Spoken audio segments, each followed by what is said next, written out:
Alright, so we just got a bunch of new updates on the Eagles just ahead of the start of NFL free agency, as one legend is reportedly returning for his farewell tour, while another former Eagles potential return is heating up. Plus, there are a bunch of rumors flying around about the Eagles making a splash move for one of these star safeties, and on top of that, there's multiple new reports apparently leaking the Eagles' big plans to aggressively go after some big-name defensive players in free agency. I mean, man, things are about to get crazy as free agency is almost here, so we're going to talk about all the latest news in this video today, and we won't waste any time. Let's get straight into it. So even though the legal tampering period doesn't start for a few more days, it seems the first domino has already fallen for the Eagles in free agency, as at least we know that one of the three Eagles legends that were contemplating retirement this offseason will be back, with Jake Rabati of the Liberty Line reporting that, quote, Eagles legend Brandon Graham will return to the team in 2024, sources told the Liberty Line. He will be back on a new contract and is not expected to hit the open market. And then Rabati elaborated further, saying, quote, earlier this offseason, a source explained to Liberty Line that Brandon Graham would either retire or return to Philadelphia. He will not be retiring, I'm told, and he's made that clear to Philadelphia brass.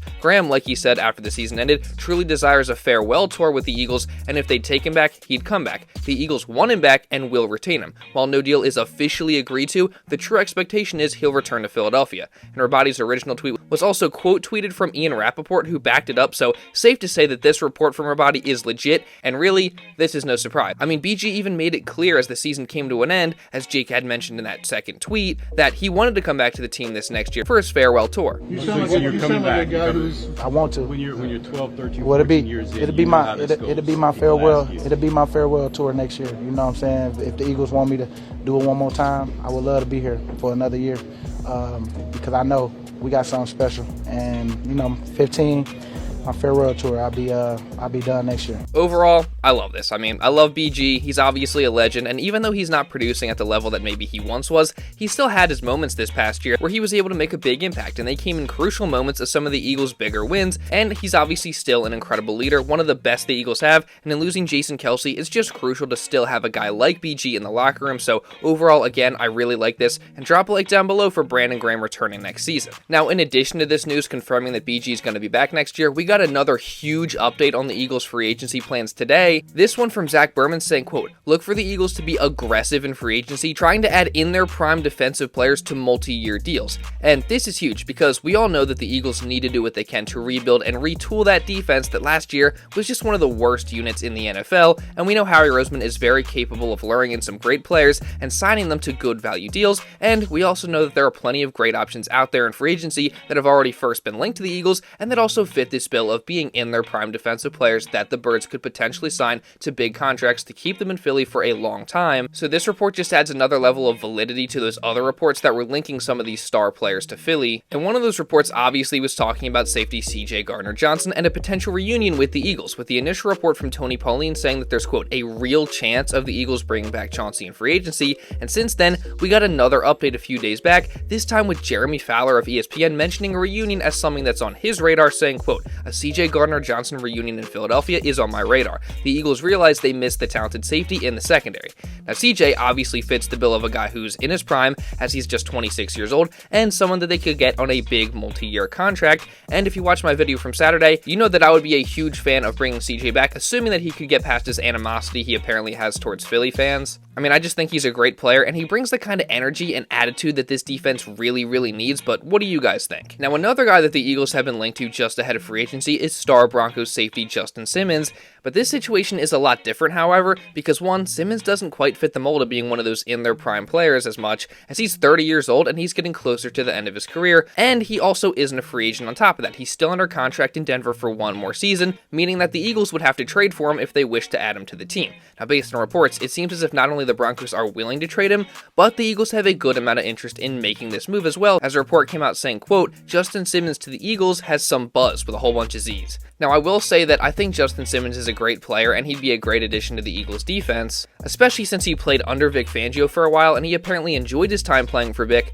But honestly, I'm not too crazy about the idea of them going out and making this trade, because one, you'd have to give up some capital to get him, obviously. Two, he's on the last year of his deal, so it's not a long-term solution at the safety position. And three, he's on the older side, so I just think that the Eagles would be much better off making a move to just sign a younger free agent that would also serve more as a long-term option. Maybe that's CJ Gardner-Johnson, who again, I would love him to return, or maybe it's someone else. I mean, there's been rumors and reports linking the Eagles to some other star free agent safeties that are on the younger side. Jake Rabati had reported that the Eagles had some form of interest in Kamren Curl not too long ago, and I personally would really like him as a big free agent signing at the safety position.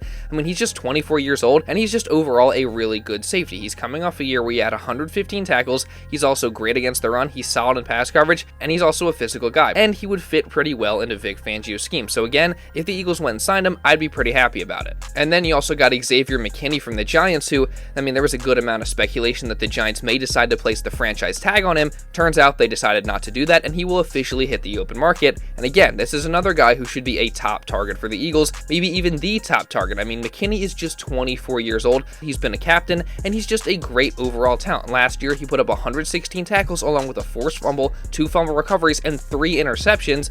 He also really doesn't miss tackles. I mean, his missed tackle percentage is only around 6%, and again, he's just another physical safety that can stop the run, he can cover, and he's going to be a playmaker in that secondary and a strong voice as well. So I would really love McKinney. I think that the Eagles should make him one of their top targets in free agency and aggressively go after him. And it seems like that could very well happen, with Jake Rabati mentioning those 3 names that I just mentioned as realistic targets for the Eagles, saying, quote, "I can very confidently say the Eagles will be aggressive in the safety market. I reported the other day that they have a form of interest in Commanders' Kamren Curl, and they've been linked to CJ Gardner-Johnson. Xavier McKinney is another name to watch. Howie Roseman will be active." So I'm personally really excited to see how this whole situation plays out, and whether or not they decide to bring one of these 3 guys in. I'd definitely be really happy if they do, but what do you guys think? What safety should the Eagles bring in free agency? Now, the craziness does not stop there at safety, because we have another report, this time from Adam Kaplan, saying that the Eagles will be very aggressive in going after players at another defensive position this offseason, and that is at cornerback. As he said that the Eagles will be aggressive in pouring resources into cornerback this offseason, whether that be in free agency or the NFL draft. Now, the Eagles have already went ahead and made a change at that position today by cutting slot cornerback Avonte Maddox. As Adam Schefter reported, quote, "More roster moves. The Philadelphia Eagles are releasing cornerback Avonte Maddox after 6 seasons per sources. He had a $9.6 million salary cap hit for 2024. The 2 sides will keep talking and are open to a reunion." Now, this was most likely just a move to save cap space, as it saved an additional $2 million, and Maddox did have a pretty big salary next year, and with his injury history and just how unreliable he's been in the past 2 years, it definitely makes sense that maybe the Eagles would want to consider other options, or at the bare minimum, knock that salary down a little bit. Now, like Schefter said, the 2 sides are open to a reunion, but it would have to be on a cheaper salary. Now, I for one think that Maddox is a really good player, and I love the energy that he brings to the defense despite his small frame. I mean, this is a 5'9", 183-pound guy that can hit pretty hard, so I really like what he's brought to the team when he's been on the field, and I definitely like a reunion just on a cheaper contract. And also, maybe you'd bring in someone else at the slot position to compete with him so you're not so reliant on him, or maybe the Eagles think that someone they already have on the roster can provide that. I mean, I don't really know, but this is definitely an interesting move, but one that also makes sense. So what do you guys think about the Eagles cutting Maddox? Now, getting back to that initial report, there's definitely a pretty good chance the Eagles try and make a splash at cornerback this offseason, and the once strong free agent market at corner has gotten a bit weaker, with the top 2 guys both getting franchise tagged, taking them off the open market, and the best remaining guys consist of Kendall Fuller, Chidobe Awuzie, Stephon Gilmore, and Kenny Moore, and the Eagles could definitely go after some of these guys. I mean, I like some of these guys a lot, actually. Kenny Moore's a name that's really interesting to me. The problem is, it's just that all of them are, I wouldn't say old, but they're not quite as young as maybe you would hope. The youngest guys are Moore and Awuzie at 28 years old, and sure, there are other good options besides those guys, but none that get me super excited. So I'm curious to see if the Eagles add a bigger name corner in free agency. I wouldn't be mad if they did, because they do got to do something at that position, but it really wouldn't surprise me if the place where they decided to really address the cornerback position is the NFL draft. I mean, there are plenty of options if they wanted to go that route. You got Quinyon Mitchell, who's been linked to the Eagles a lot. Cooper DeJean from Iowa, you know, the white corner, which is kind of funny. There's Nate Wiggins, who just ran that extremely fast 4.29 40 at the combine. There's Kool-Aid McKinstry and Ennis Rakestraw Jr. I mean, there's a ton of options at corner in this year's draft. It's a pretty strong class for that position, and the Eagles met with quite a few of these guys at the combine, so I'll be interested to see if they decide to go this route after all, and it wouldn't surprise me if they did. I mean, we'll go more in depth on some of these guys as we get closer to the draft, so make sure you sub and turn on notifications so you don't miss any of the Eagles coverage we got coming this offseason. But now, getting back to some more free agency updates, it's now official. The Eagles decided not to use their franchise tag on anybody, and that includes running back DeAndre Swift. So he's set to hit the open market, where he'll reportedly draw a lot of interest from different teams. And now, if you've been following this channel, you know know that I want the Eagles to re-sign DeAndre Swift pretty badly, but if they don't, and Boston Scott and Rashad Penny also go elsewhere, they'll only have one running back in Kenny Gainwell under contract. Now, they've been linked to other big-name running backs on the free agent market, including Saquon Barkley, as they're one of 6 teams named as having legit interest in the Giants' star running back since they declined to franchise tag him. Plus, they've also been listed as the team with the second best odds to sign Austin Ekeler, but to me, it just doesn't make much sense to want to get either one of those two guys over Swift. I mean, Agent Zero was here last year, he had a career year, and he was a clear difference maker for the offense, and pretty much every single time he touched the ball, there was a chance he was going to make a big play. Plus, Barkley and Ekeler are potentially going to be more expensive than Swift, so I say just re-sign DeAndre. He's worth it, assuming he's not going to get some crazy contract, which I don't think he will. If he's somewhere from that $6 to $8 million range, I think there's a decent chance that I personally would pull the trigger. The question is, would Howie Roseman do that or not? But what do you guys think? And also, just getting back to the biggest Eagles news that we've had all offseason, I mean, now that Jason Kelce's retired, how do you think Jurgens is going to do filling in at center? I mean, I personally think that he's going to be great. So far during his career, he's allowed 0 sacks and had 0 penalties, and he was also handpicked by Kelce himself to be his replacement, so I'm excited to see what he's going to do. Obviously, he's probably not going to, let me rephrase that. He's not going to be as good as Kelce. That's just impossible to live up to, and the Eagles obviously are really just going to miss Jason's leadership, but I think Cam is going to do about as good a job as we can ask for. But that being said, again, I'm really just going to miss Jason. I mean, he was my favorite player, and he was just everything this organization and city could have ever asked for. There is a reason there's been an outpouring of support since he announced his retirement, whether it be from fans or fellow players or the Eagles organization or even other teams. I mean, heck, the Cleveland Cavaliers honored Jason Kelce last night at their game because he's from their hometown of Cleveland. And it's because he's just overall so loved for being a great player, leader, and person. I mean, you can see that in the story that came out yesterday about how Jason let his longtime trainer wrap his ankles one last time for his retirement press conference because he wasn't able to do it for Kelce's last game in Tampa because he was going through chemotherapy. You also hear that in the story from a veteran that called into WIP saying that when he was going through PTSD and in his darkest time post-combat, Jason reached out and offered him his support. Now with Jason, I'm a veteran, a combat veteran, and I've seen a lot and done a lot, and I was going through some stuff. I got hit with COVID, and I never had any PTSD, nothing like that. I'd always been able to handle that, just like kind of compartmentalize it and never really worried about it. Well, I got COVID in November 22, and it triggered something in my head, and I ended up being out of work 10 weeks, staring at the wall, reliving kill shots. It was just horrible.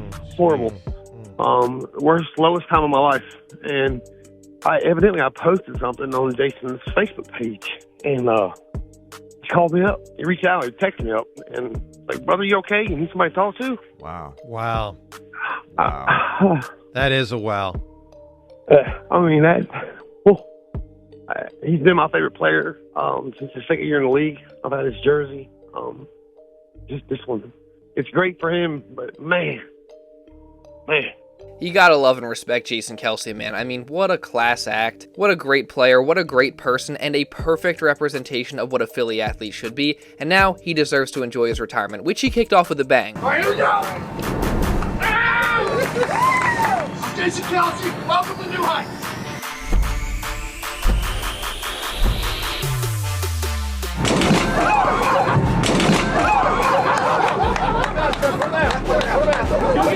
Do that with that. Never change, Jason. I can't wait to keep watching the podcast and just see what you do as you move on in your post-football life. Now, if you don't want to miss any Eagles coverage in the craziness of free agency, make sure you subscribe and also, really importantly, turn on notifications so you don't miss any other Eagles videos just like this when they're uploaded. And also, while you're at it, make sure you drop a like down below to show some support. I'd greatly appreciate it. And leave a comment down below just regarding anything that I talked about in this video. And if you want to watch another Eagles video specifically going over Jason Kelce's retirement announcement, you can check this out right here. Now, with all that being said, that's pretty much all I got for this one, guys. So thank you all so much for watching, and I'll see you in the next video.